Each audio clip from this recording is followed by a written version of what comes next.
Hi, it's Ramsey Dewey over here in Shanghai, China. Welcome to another edition of Q&A with the Coach. Today, our first question comes from Virka Tan, who says, Ramsey, I'm wondering if you could help me understand something. I will try.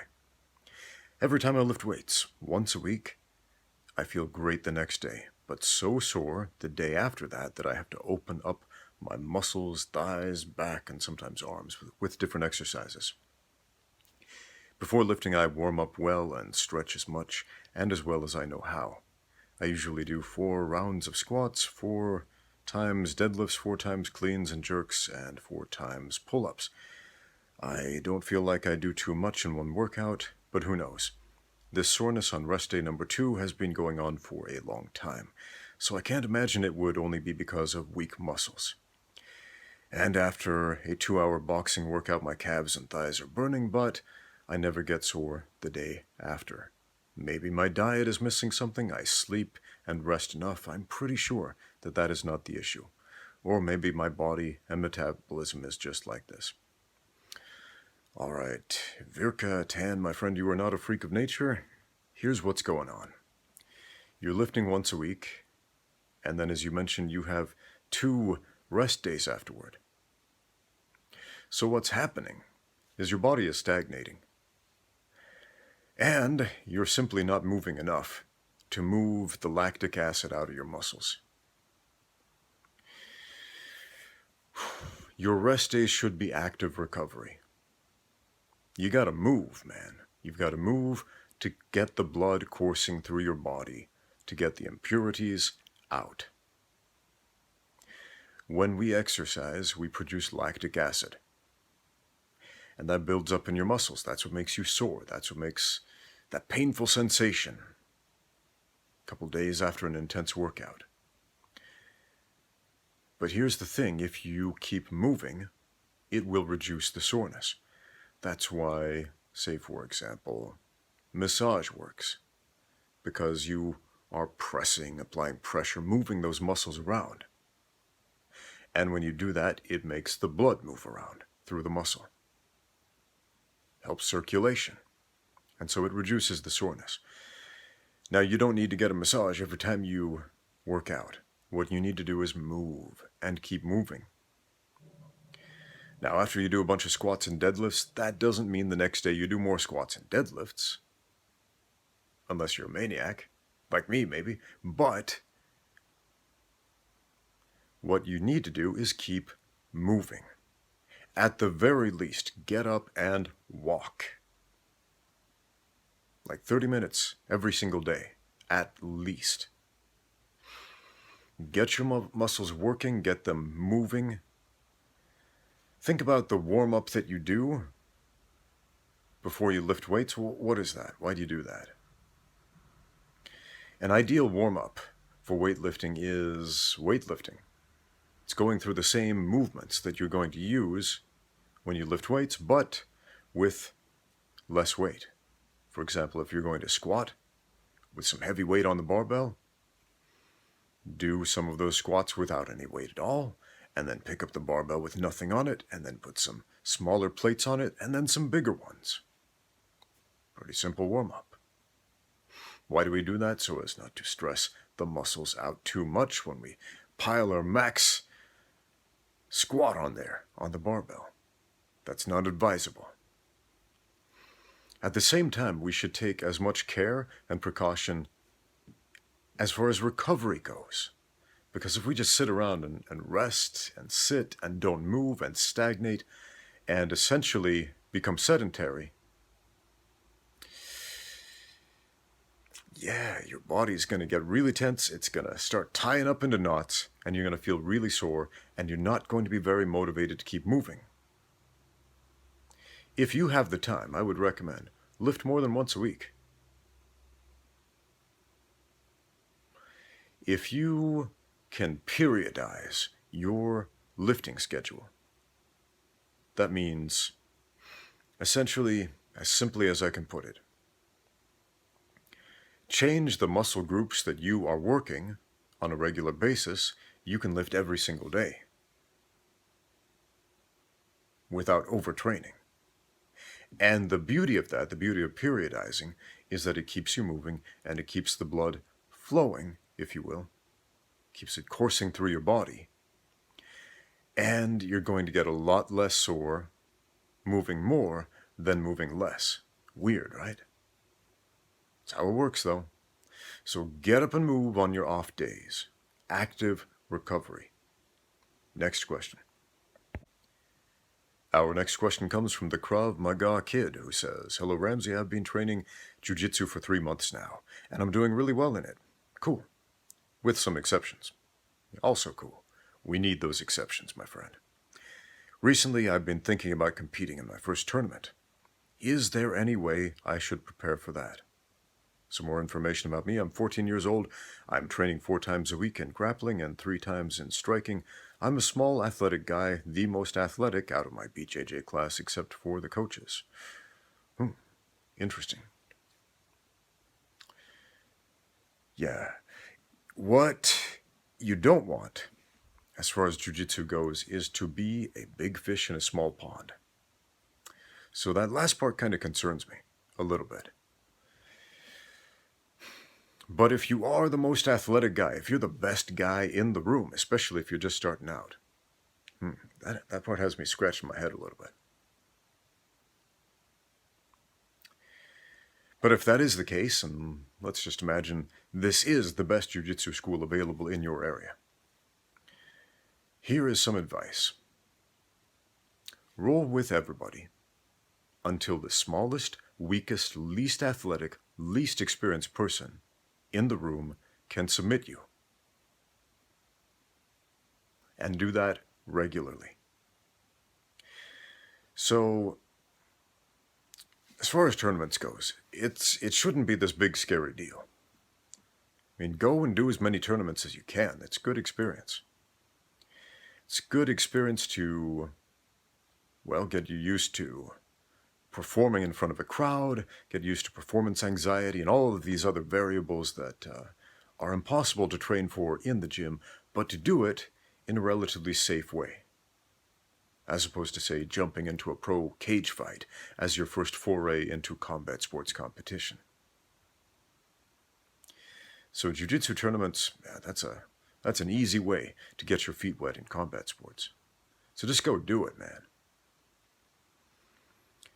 And have fun with it. When I do jiu-jitsu tournaments, it's like a drill to me.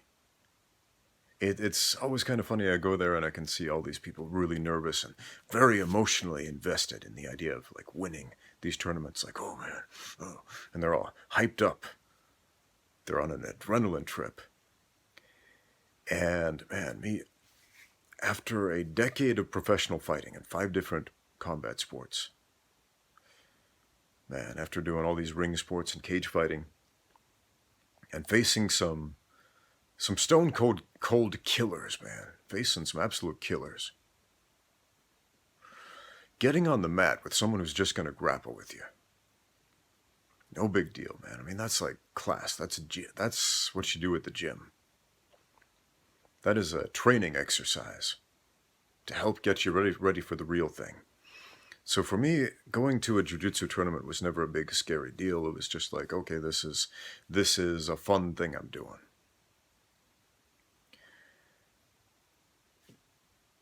As I always say, your first 10 competitions are going to suck, so they might as well be the ones where there isn't a whole lot on the line as far as potential injury goes. So if you can get that out of the way with, a jiu-jitsu tournament, where again, the worst thing that's going to happen is maybe you'll do that. And you won't be standing on the podium at the end. And you won't get a medal. Then cool. Do as many of those as you can. But if you ask me, what should you do to win that tournament? Again, if you're the best guy in the room, if you're the most athletic guy in the room, do that drill, roll with everybody repeatedly, as long as it takes until everybody in the room can submit you. And keep doing that over and over and over again. And you're going to see some substantial improvements in your jiu-jitsu game. It's very important to learn your limits. Because when you go to a jiu-jitsu tournament, you're going to, in theory anyway, be set up against people who are the same as you, who have the same capacity to do jiu-jitsu as you do, who know everything you do, the same weight, the same strength, the same athleticism, the same skill level, the same belt level. I had a student a number of years ago, and he was a big dude, big guy. And there was nobody his size, nobody his strength in the gym, and very few other gyms had guys that big. And so it was hard to find training partners for this guy. I mean, we did the best we could, but I remember he went to a jiu-jitsu tournament for the first time, and he was just expecting to maul everybody in the open weight division, because he was heavier than a heavyweight, man. He was expecting to maul everybody, but there were some big dudes at that tournament, guys bigger than him. Again, he was that big fish in the small pond, but when he went into the big pond and saw there were other sharks in the ocean too, that was a shock to him. And he got away with a lot of stuff in the gym because he was big and strong, like squeezing little guys until they tapped, in ways that weren't technically sound. And, I tried to teach him, okay, don't do it this way, because this is what will happen when you fight someone your own size. That's not going to work on them. But old habits die hard. And with all that strength, with all that athleticism, yeah, he felt like, I don't need it. I don't need technique. But man, when he went in with the bruisers as big as he was, man, that was a shock to him. And after that tournament, he was like, man, he was a changed man. Came over to me and it was like, man, I gotta learn to pass the guard. I gotta learn some real submissions. I was like, yeah, that's right. Yes, you do. Let's work on that, man. And after that, he started paying attention. So if you can really start paying attention to the stuff that is going to work against people who are bigger and stronger and more athletic than you. Now, you mentioned you're a little guy, but you said you're the most athletic. If you can focus on that stuff, yeah, you'll do fine, man. You'll do fine. So again, sign up for that tournament. I don't care if you feel like you're ready. Do it. That's how we get ready. Next question. Our next question comes from our friend Frederick. Frederick has a question on taking punches. He says, back in USMC days, we spent a lot of time hitting each other in the legs, forearms, and stomach. We called it body hardening. But have you ever tried to take punches to the face? Nose. Sounds stupid, but I've asked the same question to others, but never to an actual MMA guy. Guess best idea is to not get hit in the face, true. But curious if hardcore guys actually prepare somehow to take shots to the face. Okay. Simple answer to your question. When you spar as much as you need to for the sport of mixed martial arts, you are going to get hit in the face a whole bunch of times. And you're going to become intimately familiar with what that feels like. So you don't need to do any extracurricular face punching to condition your face, because that's not happening, man. What we're really doing is conditioning our mind to the experience of putting ourselves in a dangerous situation and flipping the script and becoming the danger ourselves. So again, if you are sparring as much as you should, you will become intimately familiar with getting punched in the face. Now, I would recommend, as I always say, most of your sparring should be light contact. And here's the problem with taking a bunch of heavy shots to the face. We start anticipating a heavy shot to the face, and then we start to flinch and cringe and react in all kinds of non-productive ways that are not going to help us in a fight. When I started out in American kickboxing, everybody in the US that I was training with was all about heavy, hard sparring. Our goal was to make sparring as much like a real fight as possible. And that's a really dumb idea. It's a dumb idea because it's not sustainable. You cannot do that every day. And you should be sparring every day. That's why most of it should be light and technical, with no serious power behind your strikes, no intention to harm your training partners. Once in a while, you should do some hard sparring, but that's the rare exception, not the norm. Now, if you are doing what I was doing way back when, back in my early 20s, and most of your sparring is hard and heavy and you're getting clipped in the face and you're basically fighting in the gym, you are going to train your mind to flinch and to cringe. And when you get into a real fight, your body and your mind will just go, I hate this, I don't want to be here, and you're going to dread every moment of it, and it's going to be a terrible experience for you. And you will underperform. I cannot stress enough how poorly you will perform.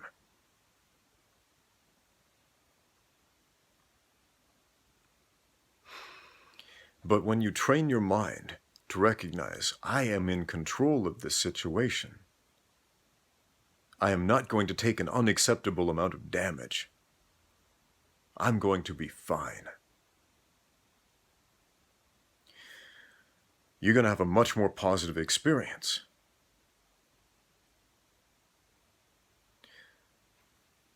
You have to know what a punch feels like, obviously.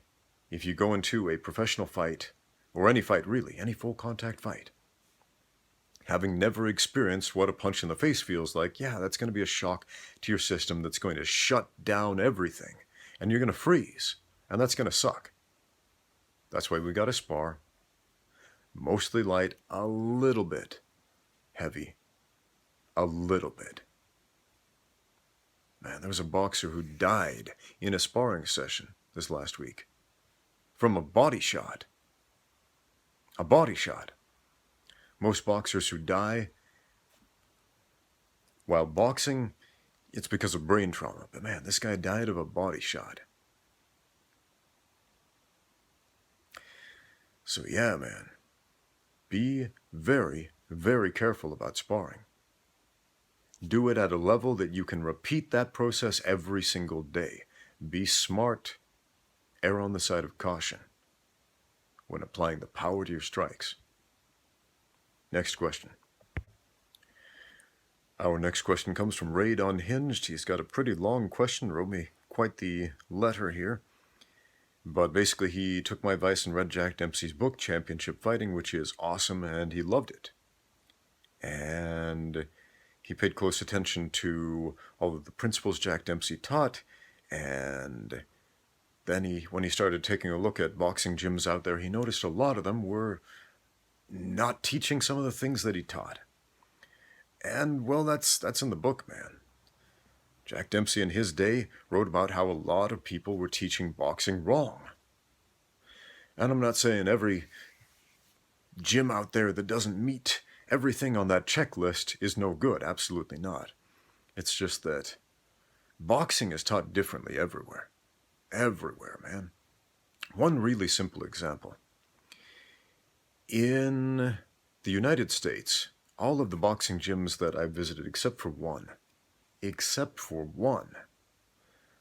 would basically tell you it was absolutely wrong to move your right foot in any way, shape, or form when throwing a straight right hand. Instead, it had to be firmly anchored to the floor. Then you go over and train with Russian boxers, and they will tell you the polar opposite, that you got to move that right foot with the right hand. You got to take a little falling step of about 4 or 5 centimeters with that straight right hand, and that's super important to them. And then you go back over to the American boxing coaches and they'll start screaming blue murder. No, no, that's wrong. And you go back over to the Russian boxing coaches and you show them the way the Americans are doing it. They're like, no, no good. So, man, everybody's doing stuff differently. Here's the thing. If it gives you the result that you want, that's the right way. But if you're doing everything your coach is telling you to do and you're still not succeeding in boxing, there's a bit of a problem there, obviously. There are some really, really pedantic people in boxing circles.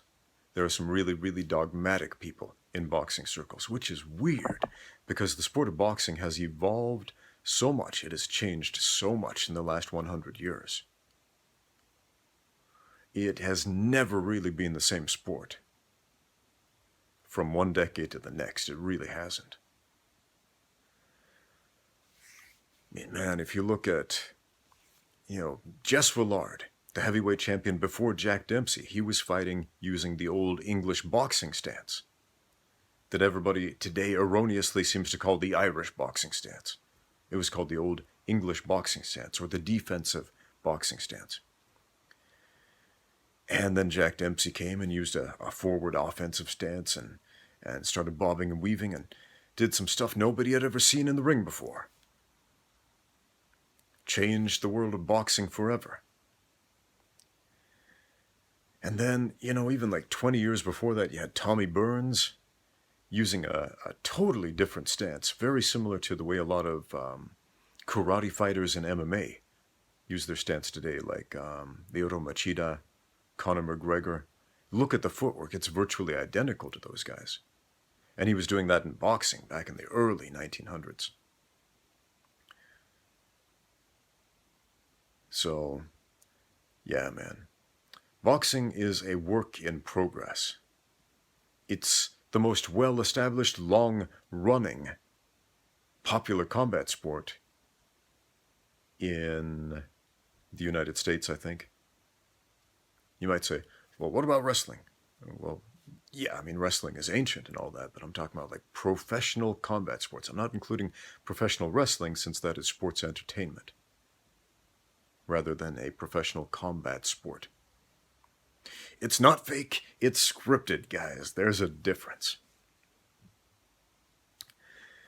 So, yeah, I remember when I read Jack Dempsey's list of things all these boxing schools were doing wrong. And as I read through that, I only knew what one of those things was. The others, I was like, man, I don't even know what he's talking about. And before I read through the rest of the book where he explains what he was talking about, I looked up all the footage of Jack Dempsey I could find to try to figure out what is a falling step? What is a shoulder whirl? What are all these other terms he's using? And when I saw him in action, a lot of that clicked right away, like, oh, okay, oh, I get it.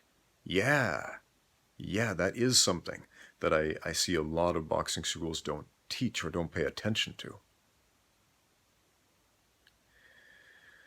Again, one thing that made me really mad when I figured out what it meant was footwork. Because everybody talks about how important footwork is in boxing, and very few boxing coaches actually seem to know what the heck it is.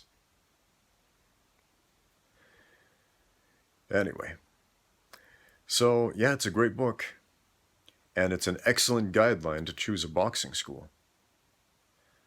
So yeah, if you find a boxing school that aligns with what Jack Dempsey was teaching, yeah, that's a pretty good indicator they probably know what they're talking about.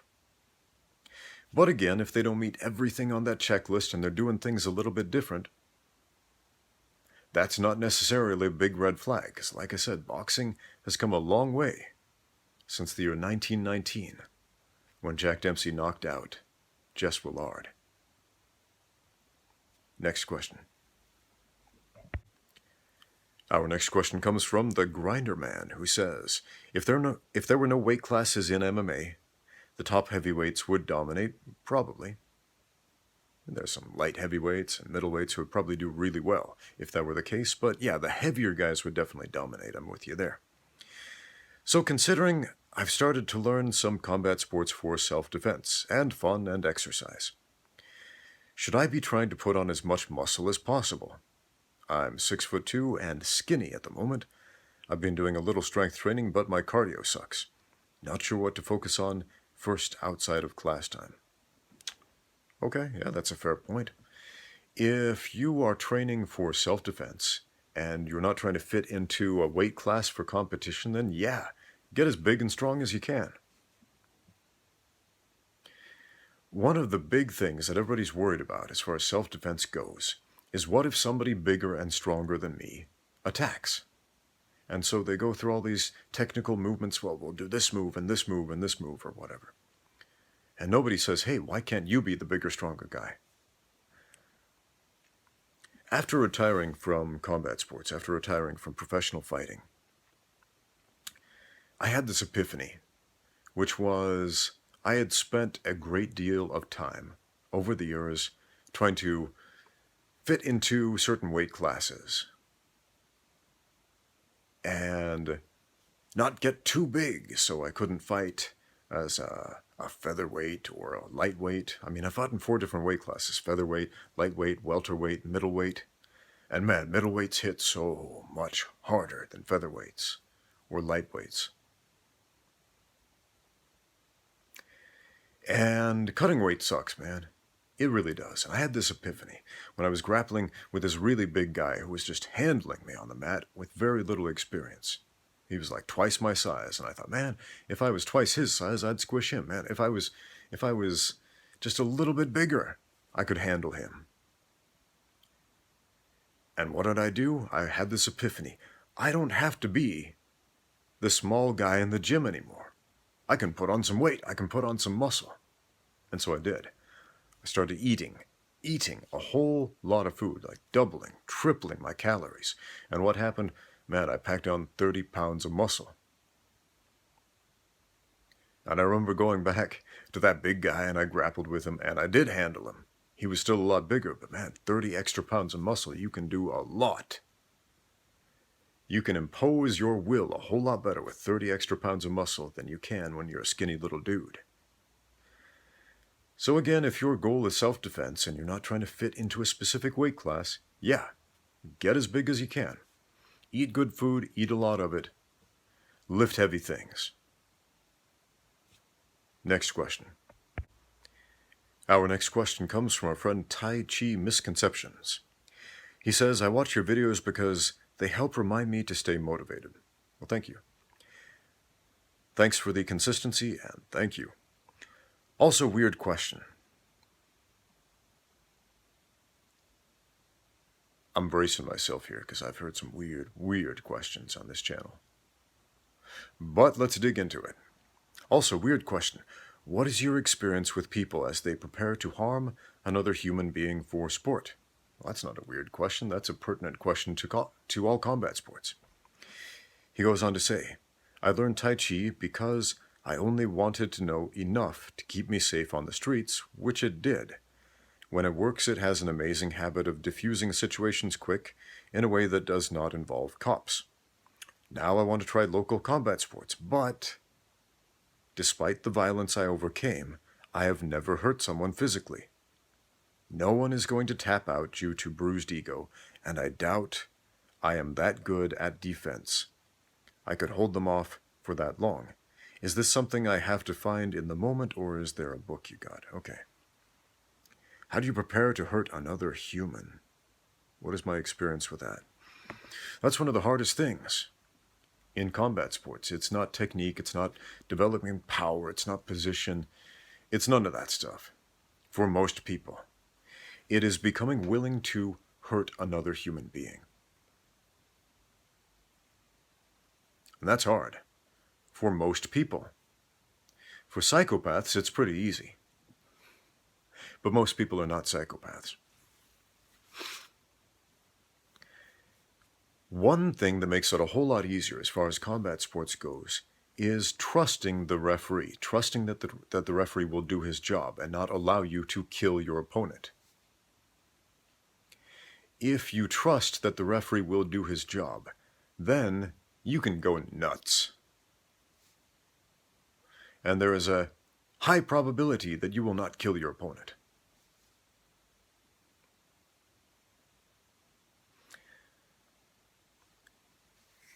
There was a guy, a Chinese guy that I fought once. And a few months later, he had a fight outside of China. I think it may have been in Hong Kong or Taiwan. I don't remember, but he was fighting outside of the mainland. And he died in the ring. And when I heard about that, that was a really sobering experience for me. I remember thinking, wow, that guy that I fought, that guy that I punched and kicked and grappled with, he's dead now. And that was a strange experience. Part of me was feeling like, man, did I have some hand in that? Did I have some hand in digging this guy's grave, if you will? That's a hard pill to swallow, man.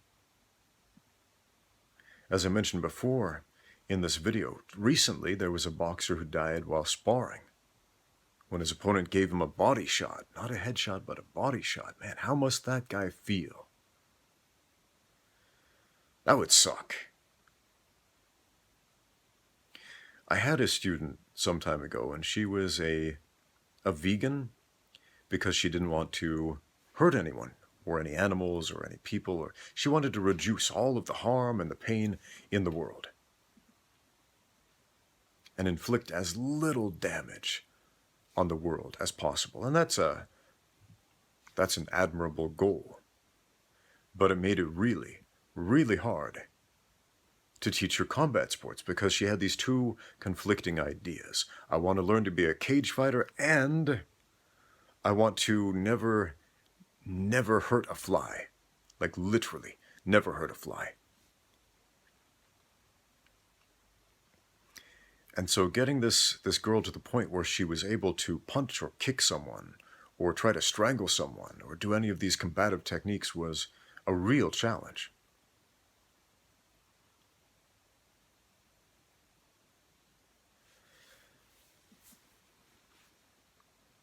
For me personally,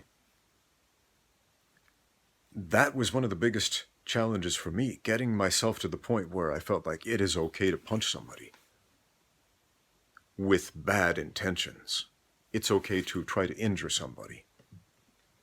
It's okay to trust that the referee is going to do his job. And I don't have to give myself a guilt trip over it.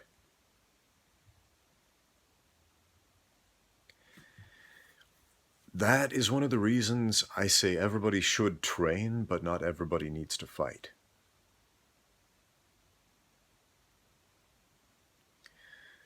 I had a friend I sparred with once. We did some backyard boxing. Big tough dude. And this was when I was making that transition from being a guy who was really, really conflicted about hitting people and being a guy who trusted that the referee is not going to allow me to kill my opponent.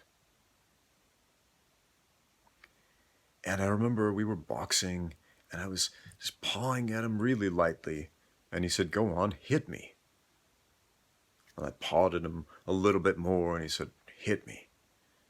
And I pawed at him a little bit more, and he wouldn't let me leave until I punched him, like a real punch. And when I hit him as hard as I could, and I saw that didn't kill him, and he didn't break, and he didn't crumble, he nodded his head and he said, "Okay, good. Now keep doing that." Something changed inside of me. I realized, well, one, I wasn't as strong as I thought I was. I wasn't as dangerous as I thought I was. We often have these crazy ideas. Wimpy people often have these crazy ideas that we're not wimpy. That we're somehow able to smash people at will. It's magical thinking, man. Being able to hurt people who know how to fight, that takes some doing, that takes some experience.